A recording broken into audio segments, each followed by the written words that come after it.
Yo, I'm kind of surprised you didn't throw no Philly related. I mean, I figure like the combo will naturally go there eventually, but I don't want to do all just homer shit. There's only one of our teams that's actually in the playoffs. We just wanted to get through the fucking season, bro. I just wanted to get the season. What I mean? And the next step is like I'm gonna be sweating through the lottery because if we get the 7th pick and have to give that shit to like fucking OKC, I'm gonna throw somebody off a bridge, bro. I got a crazy conspiracy theory about that. Yeah, and it ties the Eagles in to like that whole little yeah. See, at least you have like a respite. You know what I'm saying? Like my backup is the Red Sox and then the Raiders, so I'm like quadruple fucked over here. It's not good. No, that's it's dark. Ass. It's dark for you. That's ass.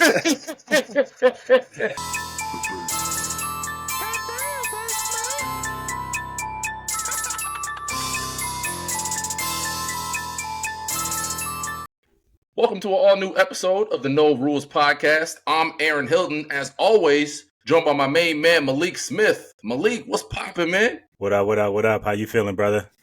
Oh, you know me. I'm always a mention in Benz's, man. And today marks the first time in at least 5 years, Malik, that we've welcomed an esteemed guest. And all of our guests are esteemed, but especially my boy, fellow ex-con, freelance journalist, man, just a producer extraordinaire, NBA guru, John Jervay. Welcome to the No Rules. Welcome back, I should say, to the No Rules Podcast, Jerv.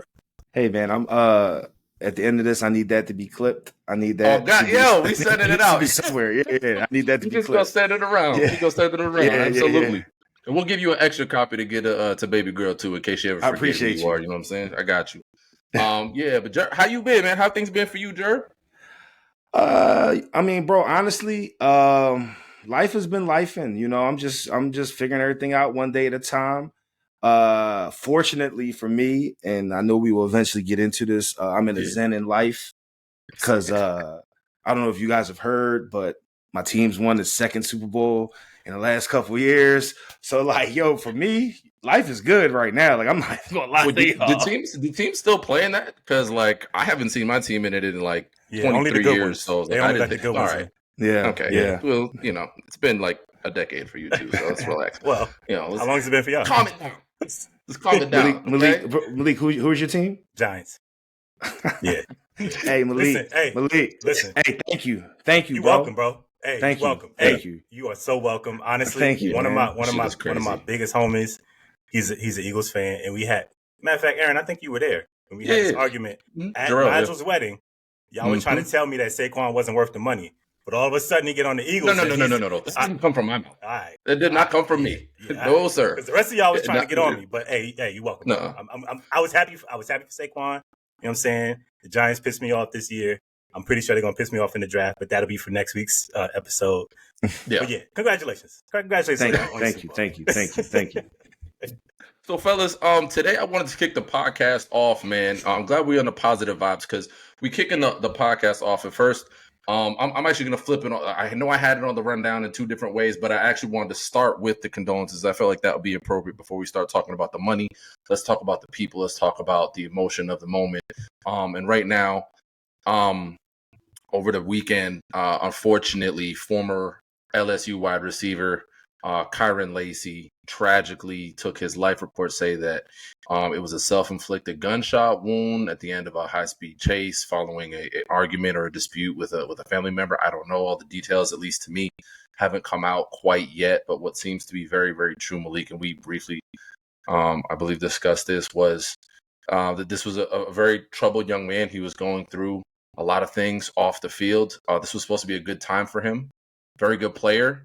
Potential, at least day 2 pick, talent-wise, but because of some of the things he was going through off the field, including, I believe it was like a vehicular manslaughter or a murder case or something like that off the field.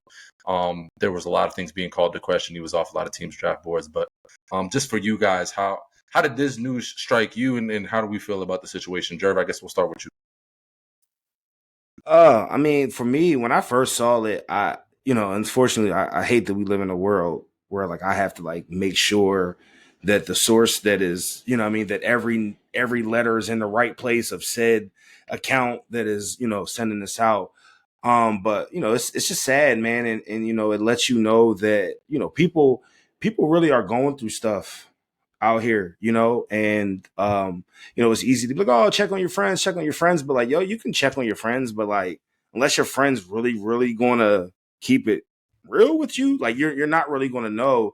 So, you know, like, I mean, for me, it brings, you know, it hits home that like, yo, just be nice to people, man. Like, you know what I mean? It's too much going on here to be mean or like, you know, like, I mean, you know me. Yeah, I mean, we always leave talk it low. my talk, Exactly. but at the same time, but you know, when I'm talking my talk, it's love behind me talking my talk because you know me, you know, that's how I get down or whatever. But you know, when I first found out, I was like, you know, it's just sad, man. You know, I didn't even think football like with it. You know what I mean? I was just like, dang, you know, this, you know, like it's I don't know details of everything that he was going through, everything that happened, but clearly there's been enough going on, enough has happened, and my man's was in a terrible place mentally, man, and you know, it was just sad. Yeah, Malik, what about for you, man? Yeah, sad, I think is really the only way to describe it. To add some details, because the point you made about checking sources and things like that, I think I glanced at the headline and looked at the story really quickly. Then I had to go back and reread it because I wasn't quite sure exactly what happened. So he was in a car accident. They said it was a hit and run. The person passed away. So he had that case pending, and I think that the case was coming up this upcoming week. So right before the draft, right? And you know, he like you said, he was going through the draft. He had high potential to go high, and you know, like you said, Aaron, it's supposed to be a great time in his life, and this thing is hanging over his head. And I think, you know, he just couldn't handle all the pressure of what was coming. And it seems like that was what led him on this high speed chase. And yeah, man, it's just really unfortunate. I feel terrible for the family. I feel terrible for him. Because like you said, you know, you can say check on your friends and all of that, but really, man, like you just need people to really lean on when you have things that's super heavy like that going on in your life. And it's unfortunate that this young man just didn't feel like anybody could understand. I mean, that's such I feel like a common feeling, right? You feel like you're isolated, especially in this day and age with social media. You know, everybody thinks they know you, but like in reality, you feel like people don't really know what's actually going on inside of your head. And clearly, you know, not too many people knew what was going on in this young brother's head until the very end when he tragically lost his life. So it's unfortunate, man. It's really unfortunate. I think we need to do a better job. We talked about it last week about the mental health of athletes and the mental health of Black men, right? Like, I mean, it's a lot of times it's lip service. You know, there's a lot of podcasts out there. There's a lot of people out there that say it, but not a lot of people really live it. Not a lot of people really actually care about these things in depth. So, you know, God bless his family. It's really an unfortunate tragedy. And, you know, hopefully the next person that sees that and has something going on can realize like, yo, maybe this isn't the way that I want my life to sort of go. Like, I don't want this tragedy to sort of overshadow everything about my family and everything, you know, like maybe I should reach out to somebody, you know. So if you're going through something that's that difficult, reach out to somebody, you know, talk to somebody. Because somebody cares. The important part of that, and those are great points. And I think the other important part of that is also like, you know, you also would hope, as you know, we all have loved ones in our lives, and I don't know individually how many of you might have been affected by something like this or something similar to this, or even an attempt, you know, in this vein. But like for me, it has hit home because I have had some like this in, you know, through multiple different people that I've had come through it and continue to be key cogs in my life. And especially on this being National Semicolon Day, which denotes the importance of suicide awareness and the ongoing struggle to continue to fight, to choose to continue to fight, not just for the people around you, but for yourself. To continue to pour into yourself positivity. And that's what you would hope for this kid. And sometimes it just doesn't happen. And it's tragic. And there are a lot of loved ones, there are a lot of friends and family members that are left wondering why.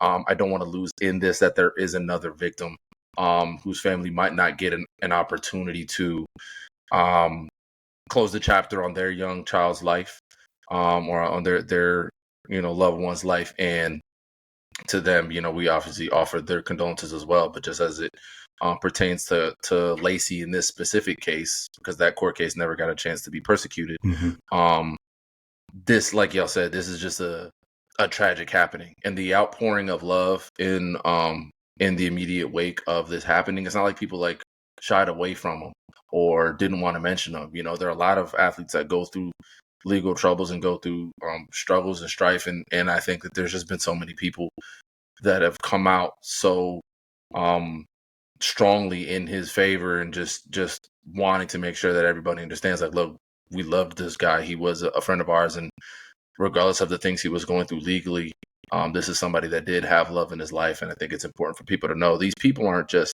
people devoid of love.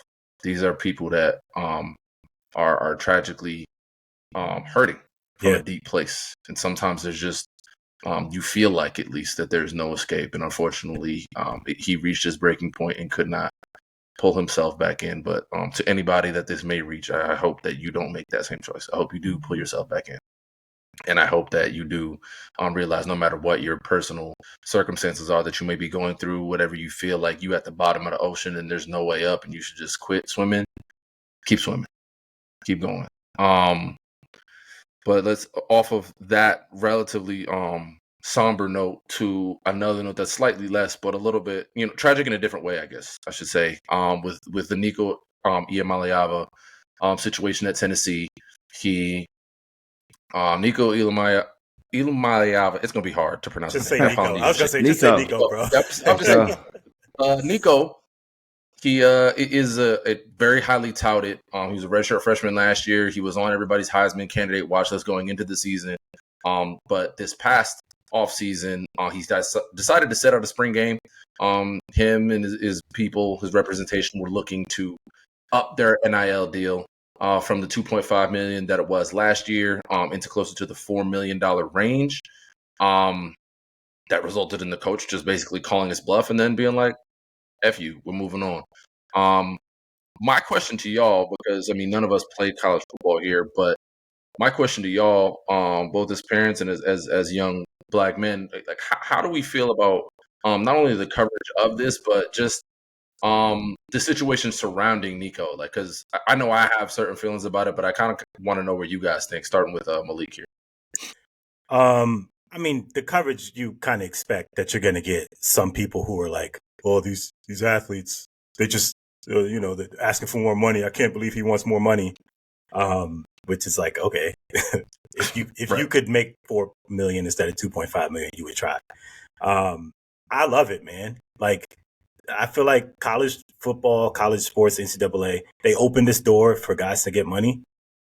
If we going into, if the coach could do the same thing, no one would say anything, right? If the coach was using this another school or more money as a negotiating ploy, then the players should be able to do the same thing.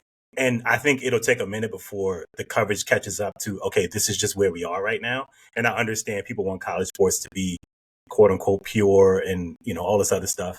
But guess what?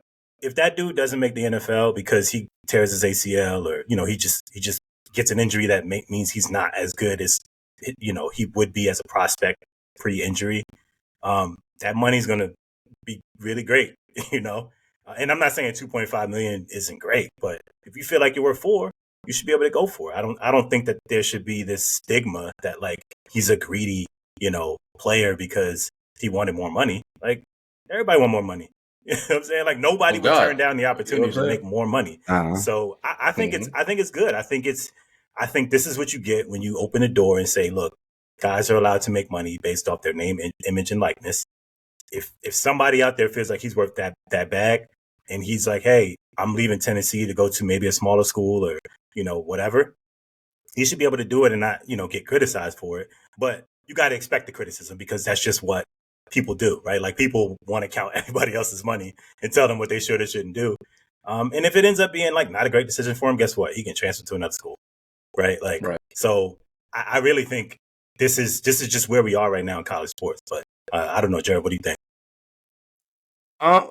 So I laughed at your comment about some people, not you, but like people want the game to be pure, and like college sports have never been pure, right? Like I was born in 1980, and my earliest memories of college sports are controversy and all types of stuff. So I find it hilarious. But I also think I think college sports is in a really, really weird space right now.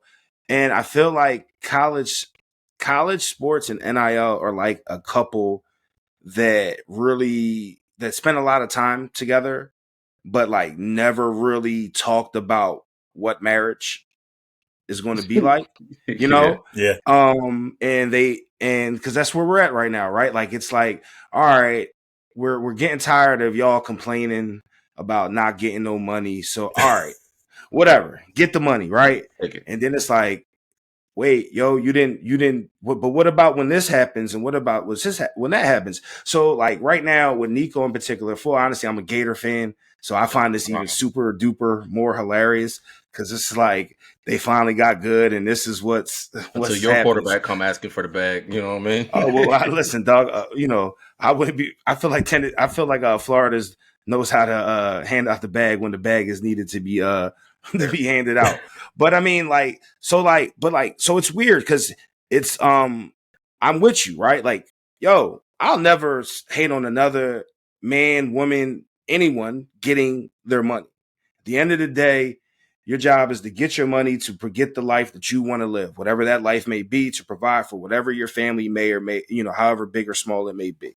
So can't knock him for wanting to get his money. But I think it's going to be interesting because he took this stance, which is perfectly fine. I'm with it. His bluff got called, or even if it wasn't a bluff, we're here. And then it's like, well, now you're hearing, well, this school doesn't want him, and this school doesn't want him, and this school is not going to pay the $4 million. It's just like, I don't want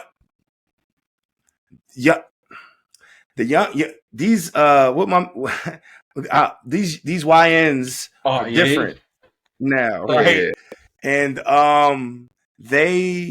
I feel like, and this is more so my generation, because I'm a little bit older than you both, right? My generation and the generation before, I kind of get hard on us because I'm like, I think somewhere between my generation and my parents' generation, the ball got dropped somewhere. Yeah.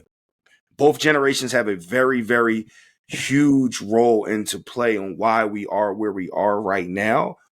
And I think where we're at right now is like everybody just wants to get the bag because the bag is there and we know it's there and he deserves the bag because he is the reason. But there needs to be some sort of protection put in play to protect these young kids away from themselves, because whether he's 19, whether he's 24 with 3 kids, he's still in college. And if you're in college, I'm sorry, unless you did not go or you stopped and had a family and you're deciding to come back, if you're just going from high school to college, no matter how old you are, to me, in my humble opinion, you're not equipped for the world yet. You don't know because you've lived in this structure. No matter how loose or how strict the structure was, there was a structure. There was a wake up, go to school, practice, eat, lift, for free. Right? Yeah. And then it's like, now you go away. You in the world now. Like, yo, like, I don't know what schools, I don't know where everybody went to college. Right? We all Hampton Huntonians here. Oh, okay. Yeah, you went to Hampton too? All right. Love. Yeah. Okay. So perfect. Right? Exactly. You're a star athlete at Hampton University at the level it's at. You go from wherever you went to high school to, what was it, 2.5 last year, you said? Mm-hmm. Yeah, 2.5. Come on, bro. Yeah. Come on. Yo, think about how crazy people will go when they get that little extra your refund check, bro. Your little 2,500 or 3,000. My man got 2.5. Yeah. You're like, yo, I'm about to buy the whole Harbor's fucking apartment. I'm about to buy it. Burger King going crazy in Burger King, man. Unlimited sweet teas from the Chinese. I don't need them spot, Chinello's $5 pizzas, baby. On me, I'm going to the real spot, yo. Let's go to tabs. Nigga, I don't need no free cheesesteak. Come on, dog. Look, a round of drinks for the boys and the girls. Everybody getting it, bro. I'm getting the party bus on the way to the Alpha Cab next year. What's popping? Yes. And it's the biggest part of that for me is the flat out ignoring by a lot of, and just call it like it is. I ain't heard none of the black people, the black pundits, get on him in the way. Like there are some that might be on the other side of this, and it's fine because there's two sides to any argument. I'm not saying disagreeing. As long as you're not Nico. Jason Whitlock in it, it's all good, bro. Exactly. But I mean, like, there's some guy. I think his name was like Pete or whatever the hell it is. I can't remember what it was, but he like over here sitting on his high horse and talking about this and that and Nico and this is what's wrong with the game and all that stuff. I'm like, did you not fucking see Carson Beck's sorry ass just signed for like $10 million to go to Miami? That nigga sucks. So like, how am I gonna sit? And that's here? where Nico's at. And I'm glad you turned it up, bro, because I was holding it back, but I see where we at. But that's where Nico's at. Imagine you, Nico. You like, yo, I'm better than this motherfucker, yo. Me, like, I'm not gonna sit here and watch this sorry motherfucker go to his girlfriend's school and then get 10 fucking $10 million for that fucking Sid the Sloth looking motherfucker to go out there and sling the rock. And they about to find out in Miami that he ain't really that. He ain't Cam Ward, brother. He not coming over here saving. And not for nothing, Cam had a great supporting cast, and a lot of them niggas is not there no more. There's a lot of day 1, day 2 picks coming from the University of Miami. Carson has a lot of number 1 draft picks in this draft. He's going to see the difference between SEC talent and whatever you want to say, the highest level of non-SEC talent. There's just a difference. Yeah. I'm sorry. He's a young, not black. I don't know if he's black or not, but I know he's a person of color, the Polynesian shit. So it's like, he probably don't come from affluence. So it was once even if he does, dog. Yo, you watch the Cosby Show. I know it's not cool to watch the Cosby Show anymore, but y'all watch the Cosby Show, right? Of course. Y'all remember the episode where Theo was learning about money and he said, "We're rich," and Bill said, "No, I'm rich. I'm rich. Your mother and I are rich. You are not. You're poor." Yeah. You know what I'm saying? Our money is not your money. We support you. But that's it. It's on you to. But that's a thing that's been echoed throughout time. Shaq said the same thing. There's been other stuff. Actually, I was listening to Cam Newton's podcast or his segment of his podcast talking about this specific topic because he is uniquely in a position to understand this because he came from, speaking of Florida guys that got the bag. A lot of people don't know he went to Florida first. Yeah. Before there would have never been no Tim Tebow if Cam Newton didn't throw a laptop out the window. You know what I'm saying? Oh my God! I wish you would have just chilled, Cam. Just go to class. But like, it's for these people that have never been in this situation to have such a visceral reaction to it. Like, it's okay to disagree. Yeah. But to stand on this moral high ground when you've never even been offered $2.5 million, let alone seen somebody else in your position, and it's not like Nico had a great season. He didn't. He was on the preseason Heisman watch list and then was not that. He was just mediocre throughout the season. It really was. And part of that could have been the offense. Part of that could have been the supporting cast. But a lot of it falls on you. You have to elevate the people around you if you are somebody that's that great. So I understand it. The Tennessee fans being upset with their quarterback, wanting more money and they don't feel like he's worth it. Whatever. But like that's part of contract negotiations. Like you understand that's part of contract negotiations. You know what I'm saying? What did Fat Joe say famously? The price went up, nigga. Yesterday's price is not today's price. Not today's price. A 2.5 mil was cool when niggas who was worse than me wasn't making 10. But now, I just seen him get 10. Oh no, I need more than that, baby. I'm not asking you for 10 because you could say whatever. Carson Beck going into the year was supposed to be better than me, and I didn't have a great year, so I'm not asking you for 10. I'm not asking you for double what you gave me. Now, if you choose to not believe I'm worth that, that's fine. You choose to tell me to go screw, that's fine. That's your right.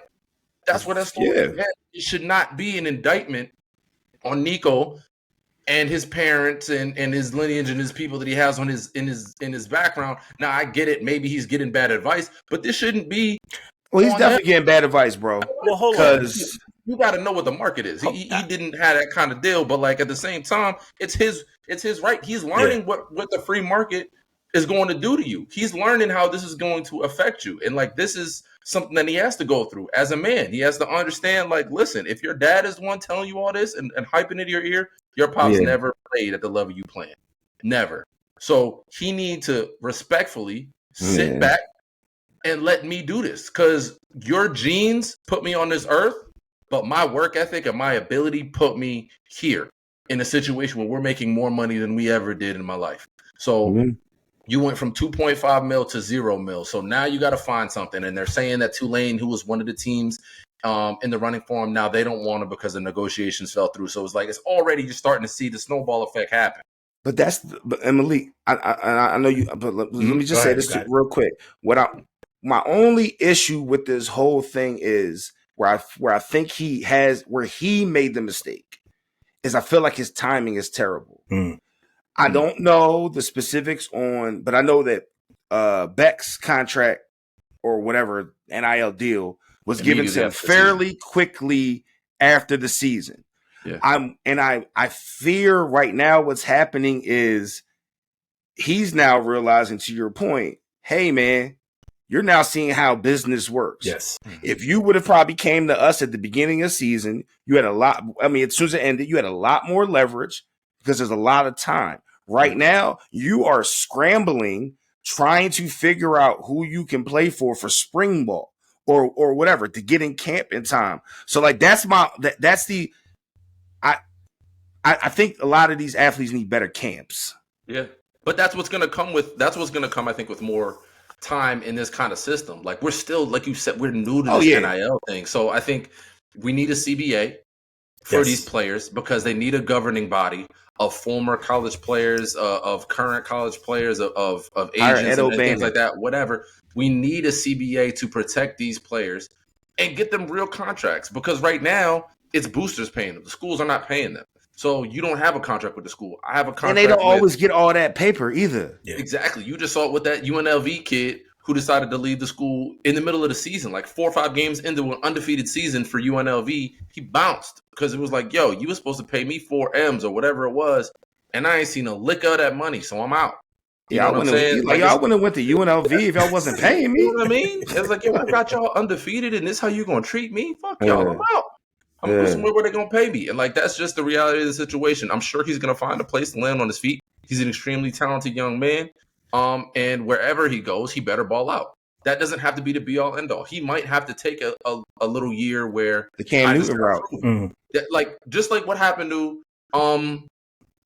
what's his name? Dennis Schroeder for the Lakers. Remember that? Gamble on myself shit? Didn't take the deal for the Lakers. Yeah. And then he ended up having to play on like a 1-year prove-it deal and stuff like that. And he still ain't get that paper back. He still ain't get that paper. And that's a hard lesson to learn. He bet on himself, and sometimes when you bet on yourself, you crap out, brother. Yeah, that's just life, man. So hopefully he didn't crap out on himself.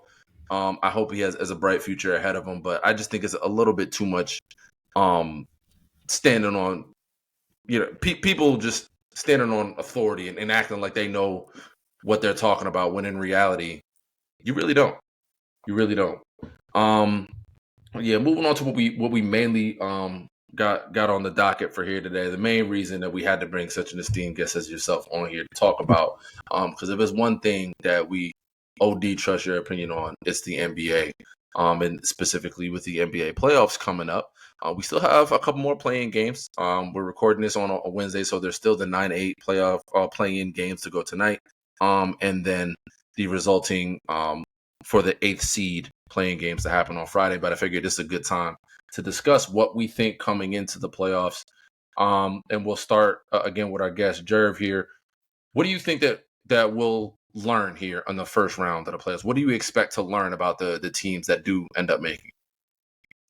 You mean specifically the first round? Yeah, just the first round. Just the first round. So I think what we're going to see in the first round is that the overall thing is that the NBA is not ready for these young guys yet to take over, unfortunately, because that's where we should be, right? Mm-hmm. But I think what we're going to see in this first round is the hope, right?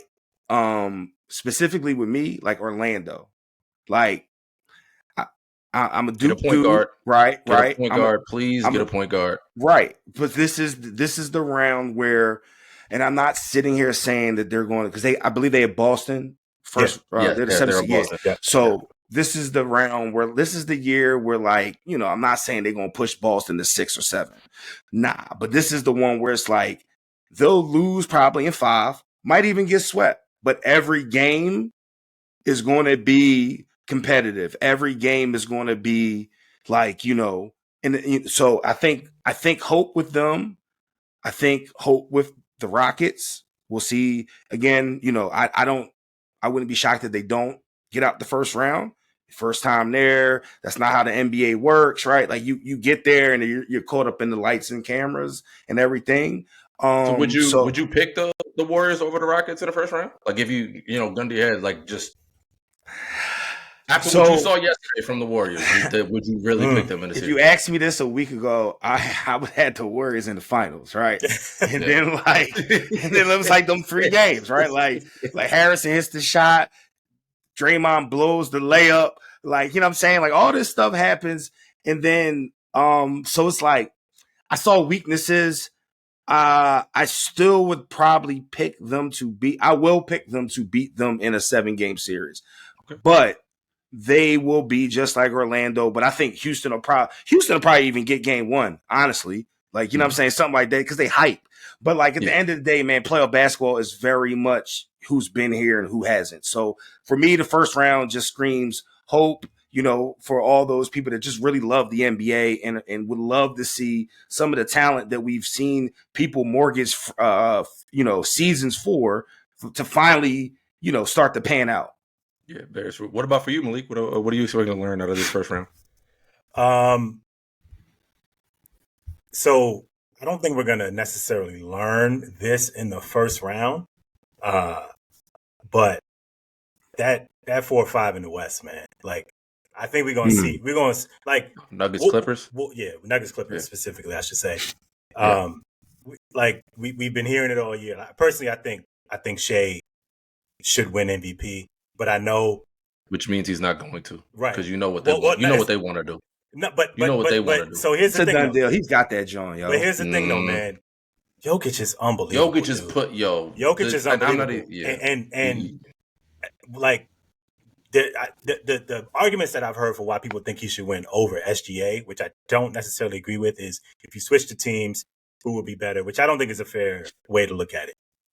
And I actually don't think that really like highlights how good Jokic has been, because he's got the team that he's got, right? The Clippers look amazing in that game against the Warriors, game 82.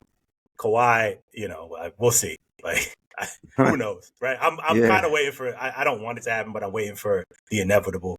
But we're gonna see if Jokic can single-handedly just destroy a team that looks like they could be number 2 in the West, right? Like everybody's like, oh, the Clippers are the second best team in the West. I feel like there's been a new second best team in the West every week for the past 5 weeks.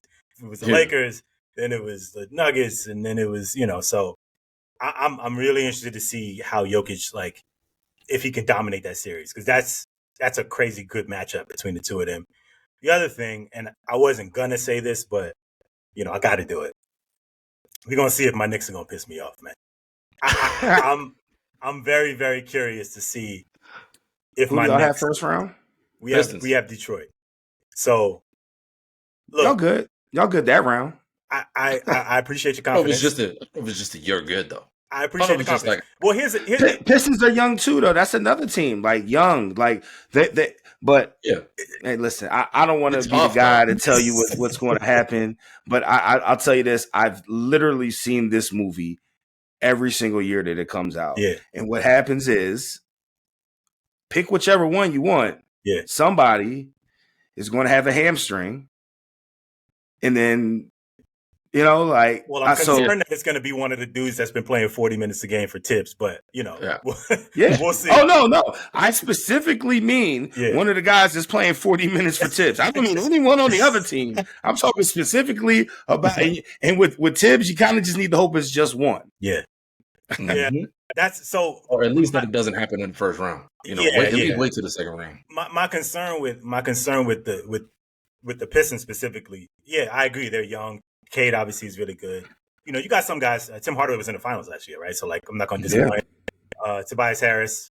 Yeah, I was just about to say. I'm sure Jerv will agree with me. Don't worry about Tobias Harris, bro. You right. I'm actually not the biggest Tobias Harris hater. Actually, I actually think Tobias got a semi bad rap. I don't think he's vanilla. He's not that great. He's not that bad. He out there.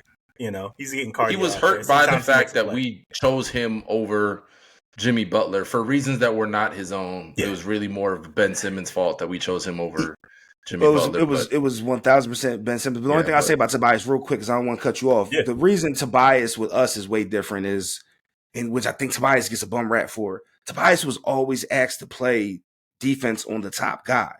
Mm-hmm. I don't know how many people hoop. I never hooped at an extremely high level, but I've hooped with a lot of extremely high level people, and I can tell you that it is extremely exhausting having to play defense on someone at a high level, because everyone at a high level can get a bucket. No matter how bad they look on TV, they can cook everybody if you just take them lightly. So he's got to guard that guy, and then at the same time, you wanted him to go get 20. Like, you know what I mean? So, like, that's where I'm at with Tobias. I feel like Tobias got a semi-bad rap. But I actually think, to your point, I think, y'all should be a tiny bit worried about Tobias, because, like, this is when Tobias exceeds, right? Like, no expectations. Yeah. Yeah. You know what I mean? Like, no expectations whatsoever. The Knicks have a bad habit of letting, like, some random player go off. It's like, oh, we locked down the best guy, but then it's just like TJ McConnell off the bench for 40 points. Like, what the fuck is going on? So I'm concerned. I'm concerned really that like what I saw out of the Knicks for the last week of the season, when it's like, okay, this is your opportunity to prove it, right? We heard the whole, you haven't beat the top teams. They played Boston, Detroit, and Cleveland in like a 5-day span. Now I know, whatever. Play Cleveland on the second night of back-to-back. You didn't win any of those games. You lost to Boston in OT. You lost to Detroit because they just walked you down in the second half.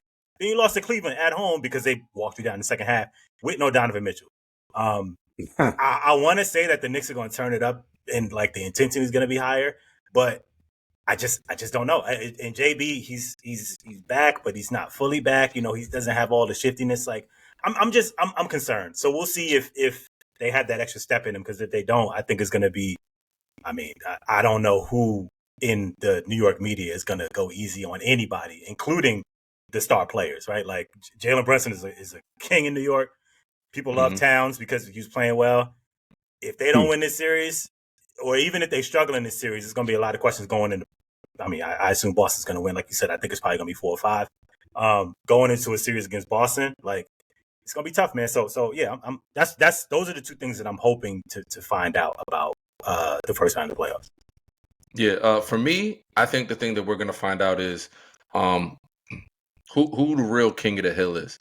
And what I mean is that could be a player or that could be a team. Like, is it, everybody talks about the Thunder running away with the best record in the league and all that stuff, or the Cleveland Cavaliers doing that in the East. But, like, is Boston really the king of the hill? Like, if they sweep the Magic and it looks like, 20-point games every time and Tatum averaged 30, are they the kings of the hill? Luka Doncic, if he averages like 35 in that series and the Lakers beat the Timberwolves, in that 6-3 matchup, is he the king of the hill? Is he the boss in La La Land, even on a LeBron James team? Can Anthony Edwards make it a real series? Is he the king of the hill in the NBA, regardless of him wanting to be the face of the league or not? Not that that's an option for him anymore. But like, is he the king of the hill in the NBA? Is Jokic really the MVP over SGA? But I don't know if all of those, or just one of those, or just a few of those questions will be answered. But I think we'll have a very, very clear view of the 2024-2025 NBA season after the first round of the playoffs, because it's going to illuminate all of those things that we were hyped about during the regular season. They really come to a head in the playoffs. You know what I'm saying? This is when legacies are made. Winning championships does not make you a Hall of Famer. Okay, Charles Barkley didn't have any, and he's one of the best players ever. So, it doesn't make Carmelo Anthony recently inducted. So, like, it's not winning a championship doesn't necessarily, but showing up when your team needs you, showing up when the lights are bright, that's something that's hard to do. So, I just kind of want to see, who, when it's time to kind of put your nuts on the table, so to speak, who's out there ready to ball. Cade Cunningham had a great season, great fucking season. Yeah. Are you going to shrink against the Knicks and that defensive pressure and like all the different defenders and guys that they throw at you, or when you don't get the call, even at home, or when, Jalen Brunson is throwing his head back and getting take fouls and all this other kind of shit, are you going to crumble? Easy. I mean, he don't take nearly enough shit for the amount of fouls that he baits. You know what I'm saying? Everybody's talking about Joel Embiid, but give me a fucking break with Jalen Brunson, dog. Like, come on, man. I'm not even going. Cry me a river the way that man flops. Oh my god, that shit was so fucking crazy. I still talk think about that fucking series. Was it 2 years ago in that series? With these niggas when they beat us and they was chanting like that was fuck Philly last year. That was last year. Yeah. Last year. Like what the bro? I watched this nigga. I watched them take a fucking series from us, game 1 from us for this nigga just. I just want to know why Brunson can get fouls and my man Maxey could. That's all I want to know. I just want to know why Maxey wasn't allowed to get the same calls. That's all I wanted to know. In the corner of right in front of the ref, and the ref like, I don't know what you wanted for that call, brother. Like this that's crazy. This is a therapy session. Y'all let it out. It's not a therapy session. Let it all out. When the Pistons have you on the brink, when the Pistons go up 2-1 in that series, I don't want you crying to me. You want the Pistons to be your backup? Come on, nah, stand on your team. The Pistons still got to be my backup. If I'm picking the Pistons in that series. As a matter of fact, that gets me into my next answer here. Who is your favorite going into the playoffs? For me personally, my favorite going into the postseason is Boston. I know it's chalk. To win the title. My favorite to win the title is the Boston Celtics with a bullet. You know what I mean? And we I don't think niggas understand how ridiculous this team is, bro. Like for Peyton Pritchard to be able to come off the bench on this team is like stupid, bro. It's stupid. Jaylen Brown is a fucking Robin on this team. That's crazy. They played half a season, it seems, without Kristaps Porzingis. Like all of these guys, I forget he's on the team. Yeah, you know what I mean. Like the people you forget about being on this team would be like top 3 offensive options on like half of the other teams, at least in the Eastern. Yeah. You know what I'm saying? People would kill to have a Drew Holiday. That nigga is like the defensive stopper on this team. He's not even like somebody they look to get a bucket. Peyton Pritchard would start for the Orlando Magic. He come off the bench. You know what I'm saying? And if you don't have it that night, he don't fucking play. Like this team, man, the way that they're built, the way they're constructed, the way they are coached, and the way everybody on that team, all 5 of those players are on a string when they play defense, and they can all shoot. It's something that's remarkable to see, and I think because the Cleveland Cavaliers had such a good regular season, I think a lot of that gets lost in the sauce. But they're gonna remind niggas. I don't think it's gonna be a sweep in Orlando. I actually think that series could go 6 if they get a couple of big games from Paolo. But I think we're gonna, as the postseason progresses and the opponents kind of raise the stakes, I think that's when you really start to see the greatness of the Boston Celtics. Jared, what about you? I mean, I got Boston winning the title. I don't really like so happy about it, I don't like picking Boston to win the title ever. I actually despise that organization more than most people probably can imagine. In a week ago, I would have told you it would have been Boston, Golden State, Boston, Lakers type vibe. And my only reason for thinking that was because I'm a conspiracy guy. Sometimes I get conspiracy-ish. Sometimes the UFOs are flying around, right? NBA was getting all this slack about, ratings are down. Well, what do when it's time for the ratings to go up? They put Boston and LA in the finals. They just somehow get there. They get the run. Oh, it's the greatest rivalry, blah, blah, whatever, right? I don't know who's coming out the West anymore because the West is weird. It just got real weird in a week, but I can tell you that they're playing. Whoever comes out the West is playing the Celtics. Shout out to the Cavs. Amazing season. It screams. What year was that? With when the Hawks won like 60 games, and then when they had five All-Stars on that team with Millsap and all them boys, and I like Donovan Mitchell. I think he's nice. I think they have a dope squad. However, they just not Boston. It's no negative stain on you to not beat the Celtics. You know what I mean? No. This is not like the way the Eagles can think. The way the Eagles can think Saquon Barkley, Boston fans need to think the Bucks. Fucking Bucks. Yeah. For I don't even understand to this day how Drew Holiday is traded to a team that for a fact is not going to keep him. You don't want the person or team that you're competing against to get better. And worse, me and my homies got a saying. Huh? Yeah. And worse, he was going to get bought out, not even like traded. So like you just gave him up for nothing. Gave him up for nothing. My homies have a saying. My homie and I have a saying. It's more so with the Lakers, but it applies to the Celtics too. And it's niggas always want to help these motherfuckers out, dog. Like, yo, you just be minding your business, enjoying your NBA life, and then you just hear, wait, what? They got who? Wait, he's going there, and you just be like, why? Like, why everybody who like? It's like GMs wake up one day and be like, yo. Yeah, you know what? I'm gonna help the Celtics out today. Yo, you know what? The Lakers, they could use my help today. And it's like, nah, fam, chill out. There's other teams out here. These niggas don't need your help. They don't need your help, yo. They're doing just fine, you know. And I mean, I guess, yeah. Listen, Drew was traded, whatever. I mean, like, for what? For what? Really? Nobody knows what they got in fucking return for that shit. It's so. Yeah, he went to Portland, and then they knew he wasn't going to stay up. Like, my guy, they gave him up for fucking nothing. And then you got the Mavericks who give up on Kristaps and give Kristaps to Boston for next to nothing. And you're like, what? What are these niggas on, yo? They love helping. They love helping them teams out, bro. They just love helping them teams out. There needs to be a 30 for 30 or something done on just all these franchises. What franchises have helped Boston and LA out the most? It's like, it's so crazy, bro, the way that's worked. Malik, what about you? Who's your favorite going into? I love that you found some time to throw in that Saquon dig. Appreciate that. Thank you. Thank you. Yeah, I actually I'm a zag on y'all. I think it's OKC, man. Like I think this team is like when I watch them play all these other really good teams, they dog walk these niggas. Like they beat the brakes off of Boston. BTA. When they played Cleveland, it was competitive. I think they won one, lost one.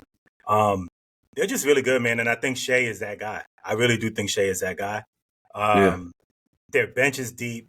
Like they got Alex Caruso coming off the bench. It's not even fair. He's locking down whoever your best player is and giving Dort, 15 minutes to rest so he can come back in and lock down your best player. Shea can play, like all these guys play defense. I'm with you on what you said from the jump, Jerv, about the playoffs is that, experience is really the biggest thing. But when your best player is as good as Shea is and he has that experience, I think you can lean on him to sort of get you through those lulls, right? Like we even saw it last year when they played the Mavs. Like he wasn't as great as he can be, but he was still really good. And if it wasn't for that block in the corner, they probably would have won that game, and that would have pushed it to 7. So I look at the West, and like we said, it shuffled a bunch. I like the Lakers with Luka. He's obviously a killer. LeBron is, who LeBron is. Yeah. Like all of those teams could play really well. The reason why I think OKC has the edge is I think OKC has an easier time getting through the West, or at least getting through up to the Western Conference Finals. Whoever they play is still going to be a tough matchup. Boston, they got to beat the Magic, right? Even if they win, they're going to get beat up in that series. Then they play either the Knicks or Detroit Pistons. Yeah. Then they play. I guess we'll see how things shake out at the top of the bracket. But Cleveland will play the winner of Indiana and Milwaukee, and then. Yeah, I still think Cleveland has a really good shot at making the Eastern Conference Finals. Boston right now, I know Jaylen Brown he's got some knee injury. I don't know what's going on with that. He sat out a couple games. KP, like you said, he missed half the season. We never know what's going on with him. He missed damn near the entire playoffs last season, then came back in the finals, right? So you telling me that basically this team has the same team as last year, which is really good, but they're going to be relying on Jason Tatum to do everything, potentially, if Jaylen Brown is really hurt? I don't know. I don't know that you could do that. I don't know that you could do that against Orlando and, New York / Detroit and Cleveland / Indiana or Milwaukee, and then go play OKC and still be fresh. You know what I mean? Like, I think there's some times where you see a team where they're just so hungry and young and they just in the right mode that they could just take it. And this feels like the opportunity for OKC to take it, the best chance that they got. So to me, I think when you look at the matchups from that standpoint, I think Boston can get there. But I think once they get there, they'll be so beat up that for OKC, it's like, all right, all we got to do is just play the way we've been playing all season. Yeah, I mean, but that's the hard part is for sure. I'm not saying it's easy. and that's the difficult part because you saw it happen the year before with Boston when they played against the Golden State Warriors in that championship where Steph Curry finally got his MVP. Yeah. You know, that's for more or less with a few tweaks and changes. Obviously, they didn't have Drew or Kristaps on that team, but like they were still there. They were still a young team, and they just weren't ready. So they made it there. They proved that they had the talent to make it to the finals. But the Warriors just were like, look, we've got this experience. We know what it's like being here. We know the beats and everything that's going to happen with the media if we lose, if we have a bad quarter or this or that. We know how things are going to go. And it took the Celtics figuring that out and going through those losses to get there. I think this year, because I like the Thunder. I can't argue that the Thunder are the best team in the league. For me, I think they're a year away, though. And that's what I'm thinking. I just think that, and I think they're like literally just 1 year. Like just next year's it. I liked the signing at the time when they got what's his name from the Knicks, Hartenstein. Oh, did you like that signing? Yes, I loved it. But like that signaled to me that they were ready because you over here they tried the Chet at center thing, not gonna work. Yeah, not big enough. He can go through moments at center, but you needed a big guy in the middle who can walk and chew gum. And Hartenstein is more than capable of doing that. Great rebounder, underrated being offensive talent, being able to put the ball in the hoop or at least being a lob threat by the rim. Passer. So unbelievable passer. Very, very good. A lot of mid post or short rolls from Hartenstein out there on the perimeter. So it works really well with the elbow pick and roll with SGA and J-Dub. But like this team they're so talented and they're so young, but I'm just afraid that the experience of the Celtics and their shot making ability, because there's just nothing you can do when you defended perfectly for 20 seconds and then Jason Tatum hits a step back three. There's just nothing you can do. It takes your heart. So like I don't know, but I can't argue against it. I kind of liked it though. I like that pick. The last thing about the NBA playoffs that we'll talk about real quickly here is I had Memphis in there. They lost the play-in game. They got their own problems to worry about on Friday, so we'll skip over Memphis. But do you think Denver is going to be hurt at all, Jerv, by the coaching switch, getting rid of Mike Malone? Yes and no. Yes, they'll be hurt by it because I just think any type of change like that, so close to the playoffs, has to impact you somehow, some way. And they already have issues, and it's right. It's not like they were just running away with the West. But no. Just maybe in the first round, because for as good as the Clippers are, Clippers just Clipper to me. So it's like if there was ever a time that they could get past the Nuggets, is right now. And it's like until I see it, I can't see it because in my mind, all I know is I feel like if they find themselves down 2-1 or 3-2, all of a sudden people get shut down and fat suits come out, and because let's be clear, there's more than one guy over there that has a rep, all right, and matter of fact, there's more than two. Oh shit! Okay, because that other guy gets on the floor a lot too, and let me tell you, buddy, let me tell you about him in the playoffs. Okay, so until I see it happen, I think they get past that. So I think it hurts them long term because obviously when you're Denver, your goal is to win a championship, right? So I don't think they win a championship, but I think it hurts them long term. But I think they got enough to get out the first round, like potentially. What about you, Malik? I'm not going to exclude Memphis because I think Memphis, famous last words, but I do think Memphis is going to make it. I'd rather see Memphis make it than the Kings, to be quite honest with you. I want to see Ja versus. If we're going to get a 1-8 matchup, at least let it be entertaining. But I think we saw in that playing game, like, I'm not going to blame the coach for the loss because the referees were terrible. And that game was just unbelievably bad. But I just thought, like, even the challenges that he called, he kind of got screwed on one of the challenges. But he just kind of looked like he was a little, like, deer in the headlights. Adelman's got a little bit more experience. His dad was a coach. He's been an assistant coach. He was with Malone. So, like, there's a little bit less of a drop-off. But there's going to come a point, a sideline out of bounds play or whatever that he's got to draw up.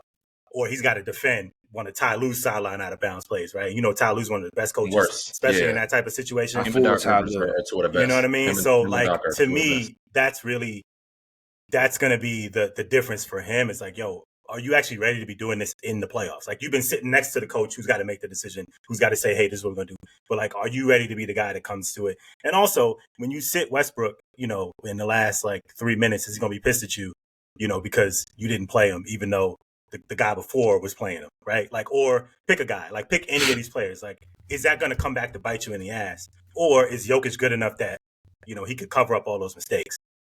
Like, there's a pretty good chance that Jokic is good enough that he can cover up any of your mistakes. For sure.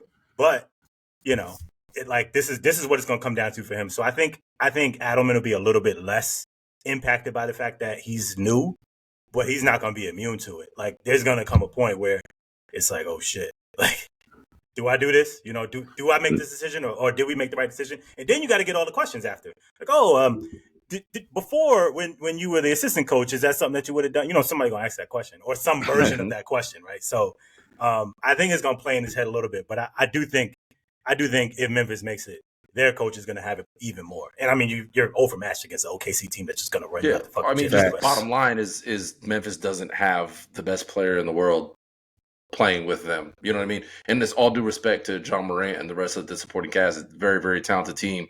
But just flat out, no one on that team is even in the same stratosphere as Nikola Jokic. So he can correct a lot of things that may be mediocre or maybe not ready for the limelight coaching can present in those types of situations. Now, I will say I didn't really think either of those teams were title contenders going into the playoffs when they did have their head coaches. So losing them doesn't necessarily change my opinion on that. I do think that Memphis will have it a little bit more difficult, but you know, I didn't expect them to beat the Thunder anyway. Once they lost that game against the Warriors, they pretty much were eliminated in my eyes anyways. I think that Thunder series goes 4. But for this Nuggets team, we might not find out in the first round because there's a long list of people with not so great playoff resumes playing for the Clippers, and namely their superstar. Can you name the list? Just go down the list real quick. The number one person for me, James Harden. Oh, I thought you were going to say Ben Simmons. I thought you was going to say Ben Simmons. No. I'm talking about people that play. I'm kidding. Ben Simmons don't play. So he actually does, which is insane, but he plays a lot more than he should, that's for sure. I mean, I think still good defender. The playoff rotation is going to shorten. But yes, he's definitely among those that's on that list. But it's I think you're going to be surely shocked, my guy, when you turn on that game and you see Ben Simmons on that floor. Hey, Ben Simmons starting the second quarter. Oh my goodness. Playing point guard, passing up on wide open layups for a corner Norman Powell 3. Hit with his back to his own basket, looking to pass the ball. It's like, yeah, it's crazy, bro. Is this really where we at right now? It's crazy. We're here. We are. Atlanta literally broke his brain. It was crazy to see. They broke his brain. Bro. He used to drive to the rim with purpose and boom on people. Jerry probably remember this, like the game that he played when he had to play center against Rudy Gobert, and he put 40 on that nigga. Put 40 up when it was 40. Dunking on him all stupid. I was like, this is it. This is the guy. When you play without Embiid, this is what happened. He's got one game like that in his life. Yeah. One game where he decided to be the person that everybody knew he could be, and he showed that potential, and that's what hurt everybody. But again, this isn't about Ben Simmons. This is about the Clippers. I mean, about the Nuggets, and this is about, to a much lesser degree, the Memphis Grizzlies and the decisions that they made at the end of the season. But again, I think the ownership knew we're not really contending for championships here. We hope that we can make a run in the postseason, but in reality, are you better than the Thunder? Are you better than the Lakers? No. So I mean, they possibly could beat the Rockets just out of the youth of that team, but other than that, I don't think they're beating the Lakers in 7 games. I don't think they would be beating the Thunder in 7 games. So I don't think either of those teams are necessarily fitted to make deep postseason runs. So I don't know how much coaching is going to hurt the Nuggets in particular. I am though interested to see how that series plays out, because if it does end up going 6 or 7 games, and that's when strategy really starts to come in. That's where fatigue starts to come in. That's where we've played these guys 5 or 6 games in a row. We know what to expect. in those situations, I will say advantage Ty Lue because he's been there. But yeah, man, let's get on to the final segment of the day, the segment that we've all been waiting for, man. Getting into the dad rules. I will start it off here for my dad rule. So every kid is going to go through picture day. And every parent is going to want a beautiful picture of your kid. Your kid takes lovely photos. You might get someone on your iPhone or your cameras at home, whatever it is. Give up the dream that your picture day is going to go how you think it's going to go. Because I don't know if it's just my child, but I feel like for the vast majority of the parenting world, that picture day ain't going to go how you think it's going to go. You know, there's going to be a spill that happens on the shirt. They're not going to smile. Or in my daughter's case, she's going to scream bloody murder until they take her out of the room, and you're not going to get a picture at all. So I just want people to say, like, it's okay. Make sure that you coordinate with your schools and everything. Like, look, if my kid don't take the picture, I'm not paying. You know, so make sure you don't pay up when you get the photos because you just never know. I want to see. I don't think that's how it works, but that's crazy. Yeah, it worked this time. The Easter photos, they brought the Easter bunny to get the first time she had school photos, they did it like they brought a photographer to the school 2 days in a row. I know, like we're just gonna rotate the kids in and see if they'll take the photo. First day didn't go well. She was like, maybe the second day I'd go better.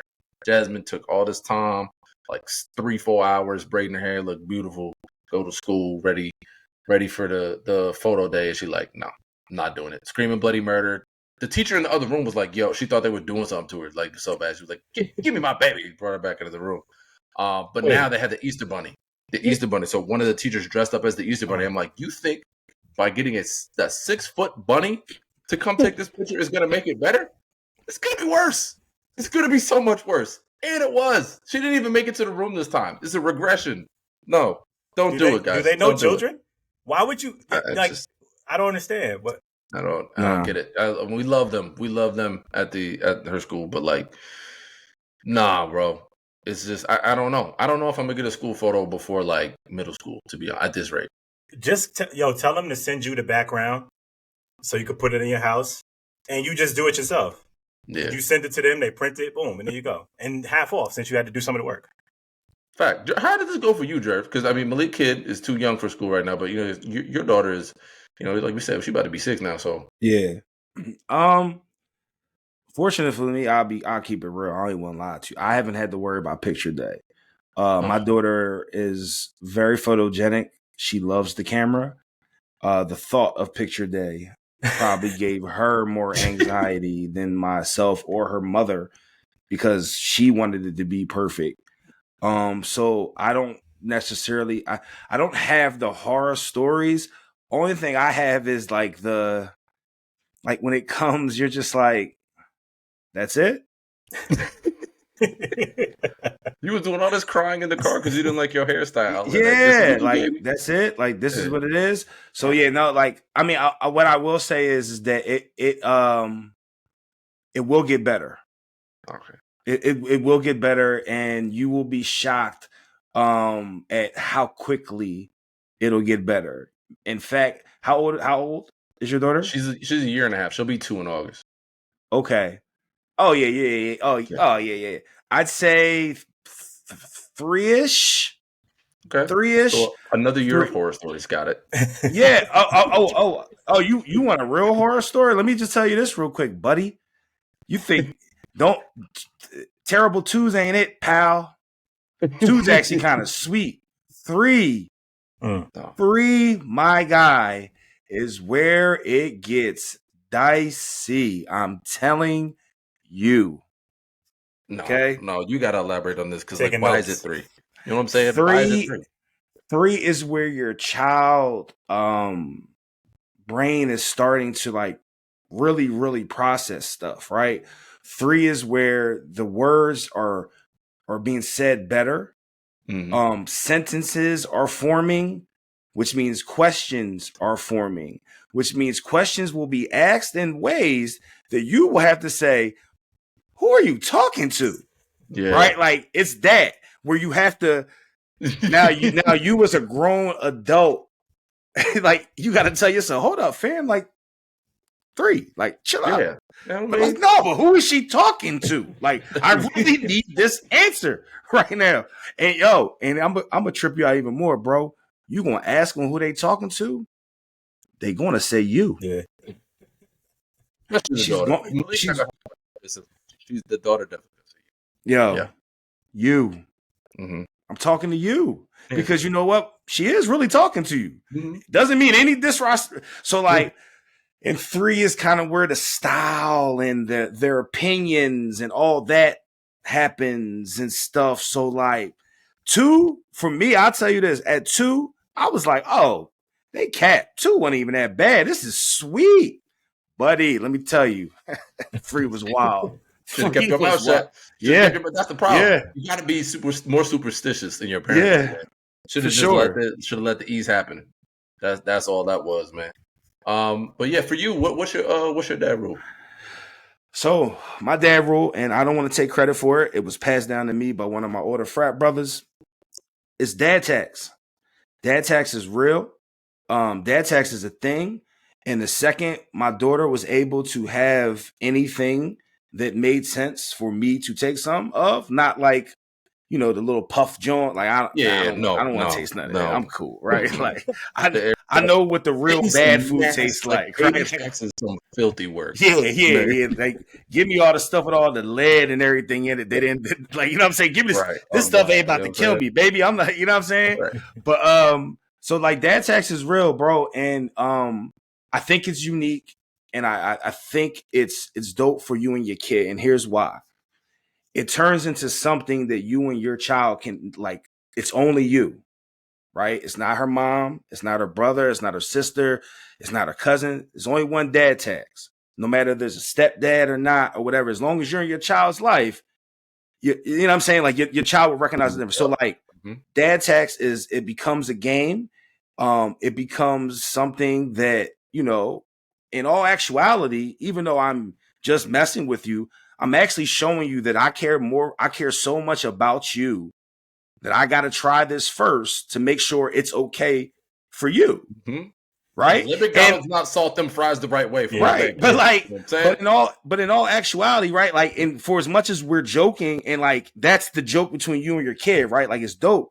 But in reality is like, if this was a whole nother world, like, how could you, if you gave your child something to eat and it turned out to be something that did something to them, the feeling that one would, I can't even imagine one would have.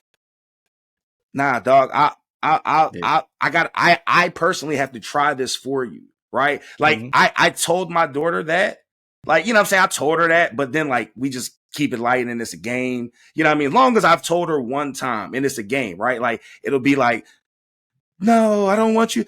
Oh my gosh. Hey guys, he just dad taxed me again. Right? Like, it turns into that. And you know what I'm saying? It's a bonding thing. And if we're prehistoric days, it's like, oh, I'm exuding my dominance over everyone, right? Like, you know what I mean? But like, at the end of the day, man, it's a game you play with your child, but you are doing technically what I would say like a father should do for anyone that he's responsible for. I'm going to try this first to make sure it's not poisonous. It's not something that's cooked wrong or whatever, making sure that it's properly prepared for you so that you can get the best experience. I love that, man. I love that. Really? That tax has been a big part of my life for a long time. My uncle said the same thing. He used to, I don't want to make sure I try this to make sure it's not poison and stuff. Like, that's the first thing that he would say. And like you said, you give one explanation, it really do come from the heart. But then after that, it's like, you just know I'm going to take it. I might ask one more time, but other than that, I'm just taking it. Like right now, like we talked about it a little bit before the pod. My daughter don't eat enough right now to even get a dad tax. She don't know what she want. If it ain't a chicken fry or a sweet potato fry, which I don't even like sweet potato fries. So it's like, it wouldn't even be fun for me. I'd be like, dad tax and some nasty shit. I don't want that. And like, her mom got her eating fish sticks. I don't eat seafoods. Like, no. Dude, I don't want that. Like, you a little too picky. That's what it sounds like. It's not picky. Who want to eat? You want a dad tax a fish stick? Nah, I dad tax. I dad tax anything, dog. Yeah. I dad tax it all, bro. Everything's a dad tax, dog. Yo, you got that? Like, come in this house, bro. Nah, a dad tax in it, bro. Like, I legitimately have to dad tax it You know what I'm saying? At all times. But Malik, how old is your child? You said he's 9 months. 9 months. Yeah. And you are 1.5. Yo, the wild part I'm hearing you talk about food is this. And I know you've heard it, and you're like, oh, it can't be that serious or whatever. Dog, the way that your child can like something, people always say on Monday, but they don't like it on Tuesday. No, dog, your daughter can like it at 9 a.m. on Tuesday. Someone get and you this run man it back at 3 p.m. right now. And you run it back at 3 p.m., dog. Yo, I don't even like, bro. I'm about to snitch on myself, right? I'm gonna just take a chance on this one. My daughter, safe space. My daughter likes she likes certain things, right? So I usually have a snack for her on the car ride home from school. I generally get that said snack in the morning, just so I'm prepared in case my day runs long. I don't have to stop because it's the end of the world if that snack is not there, right? My daughter likes fresh cookies. We have Wawa here, right? So fresh cookies, like the cookies, I get her a cookie, a donut, or a brownie, some combination of that. She has destroyed these for over a year coming home from school. When I tell you that today, picking her up from school, I had to say, baby, listen, daddy is really confused right now. I don't know what to do. I've gotten you this. I've gotten you that. I've gotten you this. You told me you don't like those anymore. You even told me what you would like instead. I then brought that instead, and yet you still tell me that I did not get what you want. So I just need you to I was like, daddy's lost. And with that, and then my daughter and I had a conversation. With that, I just want to tell y'all, never be afraid to have a real conversation with your kid. I swear your kid will actually tell you the truth. They will tell you exactly what it is. I'm sorry. I get like that when I get into these girl dad modes or whatever, yo. Man, but that's what we need. Life, this is what dad rules is for, bro. I'm glad that our first guest is a fellow girl dad. You know what I'm saying? Because it's it make me feel seen. It is also helpful that all the things that I've been through, you've been through them a while ago already. So you know what I'm saying? Like you've had those conversations, you've been there before. So it really does help for someone who has had a child in this stage relatively recently, who has been through it and been past it with flying colors, to see that at the end of the tunnel through somebody. Oh, hey, buddy, I didn't pass anything. I didn't pass anything. I am still going to school. I'm going to school on time, and I'm still attending class, my guy. Because one thing, the one greatest piece of advice I got from a dad before I had a child was, and everyone has heard it, there's no rule book, there's no playbook. Jay Wright, Coach Villanova, I used to go to his camps. He would always, his line was next play. I really take that into fatherhood, because honestly, you don't really have time to allow the bad to keep piling on. You can't, you know what I'm saying? This person, both y'all kids, they ain't been here before, bro. Right. Why don't you know? Yo, they don't know what they're doing because they literally haven't been here. They don't know what they're doing. Right. They don't. Right. They have no idea. That's like you. That's like you going to work at Google and I don't know y'all backgrounds, but they tell y'all, all right, yo, sit down, go code this. What? Yeah. I don't know what I'm doing. Yeah. I need help. My first day out here. I ain't even got my books yet. Yeah. Where's the bathroom at? That's all I need to know. No, you're right. Yeah, that's real. I mean, that's the realest thing ever. I mean, this is the thing that I always tell all of my friends that's new parents. I expressed this to Malik. I said this to a couple of my friends who are recently found out that their wife or their significant other is pregnant and they're expecting their first kid. There is no right way to be a parent. There's a lot of ways that people can tell you there's a wrong way to do this and a wrong way to do that. It's like everybody got an opinion, but the best parent for your kid is you. That's why it's so tragic when people decide to opt out of that. You know what I mean? So it's crazy. It's like there really is. There's no better parent for your child than you specifically. I cannot be a better dad to Heaven or Coleman than y'all are to y'all kids. Impossible. And I think I'm a great dad, but y'all individually for your kids that are best one fit. That's why God gave them to you. So that's why we say like we do all of this ingestion, we do this really to make sure everybody understand like, yo, we really all raising the same kid. Boy, girl, non-binary, whatever it is that you know, whatever stage of parenthood you in with your kid and everything in the new age, and there's a lot more to learn than there was in like the 50s and 60s and shit. But like, dog, it's like you said, next play, we still learning. I like that next play shit. I'm still in it. I'm co-opting. Shout out to you, Jerry. Love it. All right, from Malik, what you got for your dad room, man? Man, I ain't got. I'm y'all dropping gems. I'm just picking them up off the floor, yo. I got a 9-month-old, so we still on. Yo, could you just please put the food in your mouth before you just it's everywhere else? Yeah. At least he can grab the spoon. He grabbed the spoon, he put it in his mouth, but it ends up here and here and here and here, and then as soon as I go to wipe it, he starts crying. But that's the stage I'm at. So like everything is next play for me. Like, every Malik, 5 minutes is next play. Can I say this to you, bro? Yeah. And not to share like a crazy stuff for myself, but yo, enjoy that, bro. Yeah. Swear. Yeah. Because one of the craziest things is like when you got to do something for your kid, and then your kid don't need you to do that, yo. Oh my God, bro. Yo, the first night that my daughter slept in her bed by herself without waking up, without coming in my room trying to sleep with me, is when she turned 5. Oh wow! I woke up the next day, dog. I was in tears. No cap. Yeah.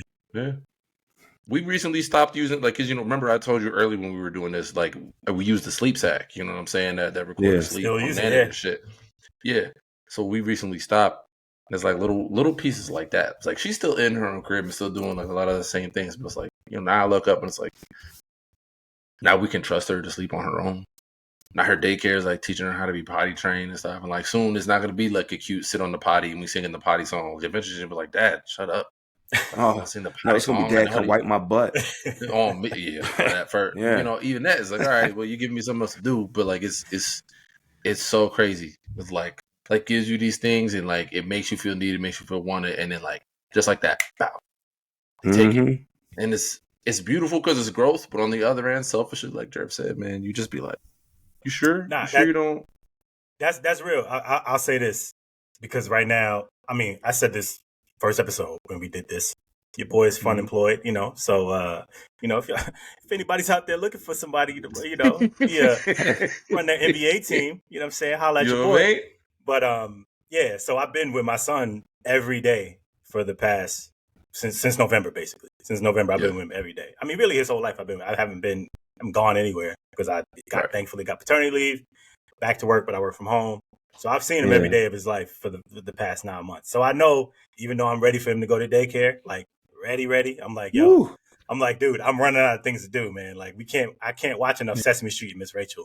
You know what I'm saying? But not Miss Rachel. But I know I'm past Miss Rachel stage. I'm so glad to be past that. Oh. Yeah. Wait till you get to the Bluey stage. That's a real stage, bro. I'm ready for that stage. Bluey kind of funny though. I love Bluey. Bluey kind of funny for real. The thing is, he don't have the attention. I try to put it on. He'll watch it for a couple minutes, but then after that, he's like, "All right, where's your phone at, so I can try to eat your phone." Aria just liked the theme song. That was it. Like once the theme song was over, she was like, "Okay." It's a good theme song. It's a good one. But man, like I hear you. Like I know when the major changes happen, where it's like, oh, this is not like an incremental, little. Oh, you used to do this and now you do this. Like, oh no, this is totally different. I know when it hits. It's gonna feel different, but yeah, I'm enjoying every moment. I would say that. So I just appreciate y'all gems, man. Like it's always good to hear from dads who are a couple stages ahead. That like, hey, it gets better, it changes, and it gets easier, harder, whatever. It's just every day's a challenge, like you said, one play at a time. Yeah, it's a trip, man. I still sometimes I'll look at him and I'll be like, I can't believe somebody really let you be my responsibility because hospitals is supposed to be having like your best interest. Is like y'all just kind of gave me this kid and was like, oh, you got a proceed? At the hospital, cool. They didn't run they didn't give me no quiz, like no background checks, nothing. They was like, they said, hey, watch this video. That I was the parent. Watch this video. Don't shake the baby. All right, you guys are good to go. I was like, that's it. Hey, show me how to swaddle. Like that was it. It was like, yeah, cool. You right.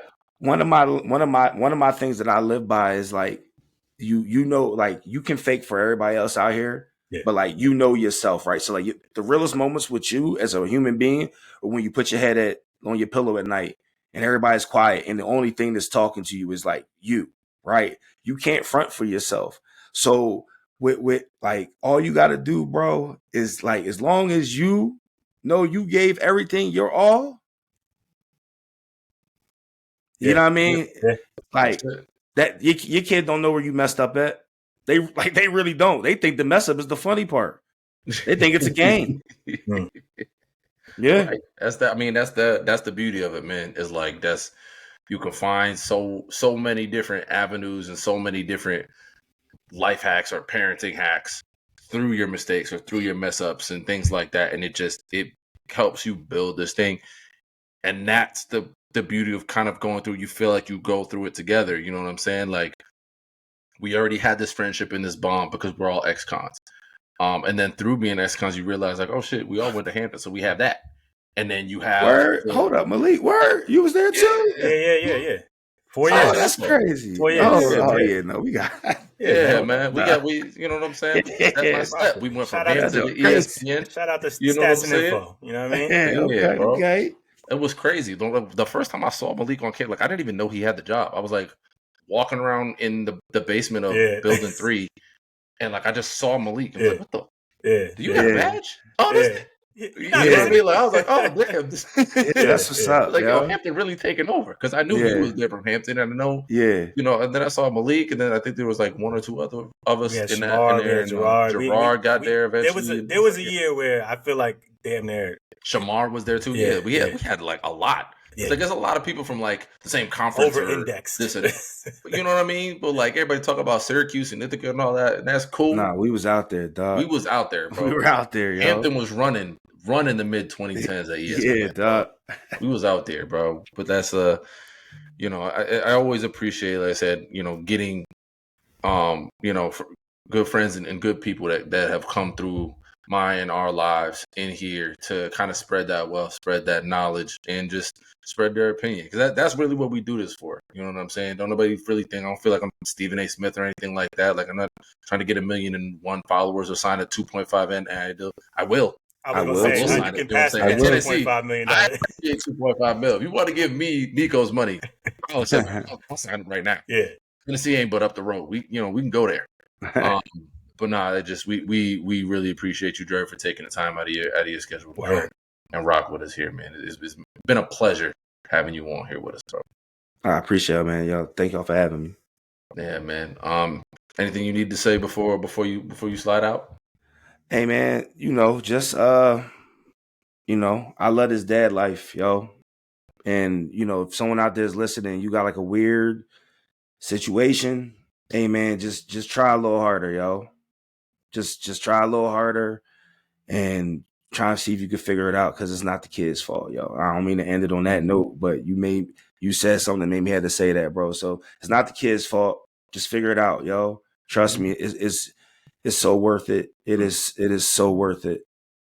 Yeah, man. Like that's for real. Like that's what we always go over the lessons that we learned in the pod. And I think for this, the main lesson that we learn, man, is that like that your life is worth living.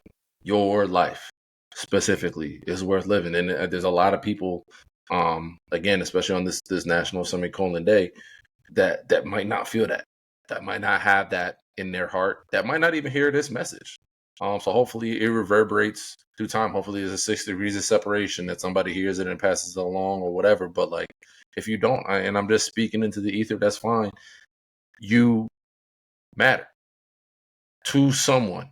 And the only thing that we need to coalesce here is you mattering to yourself, because that's the person that's going to decide to move on. That's the person that's going to put a semicolon at the end of that thought instead of a period at the end of that sentence, because your story is not done. And there's so much more that you can offer, that you can give the world, whether it's a kid, whether it's a family member, whether it's a friend, whether it's a colleague, a coworker. Hell, it could be somebody that is an enemy that might eventually become a friend. But there is something worth continuing on for. But yeah, so we appreciate everybody that ever rocks with us here on the No Rules podcast, and we again extend our great greatest gratitude to our boy John Jervay for joining us here on the podcast. Tune into the NBA playoffs and see which one of us is more right. Thank y'all for rocking with us on the No Rules podcast. Peace. Peace, y'all.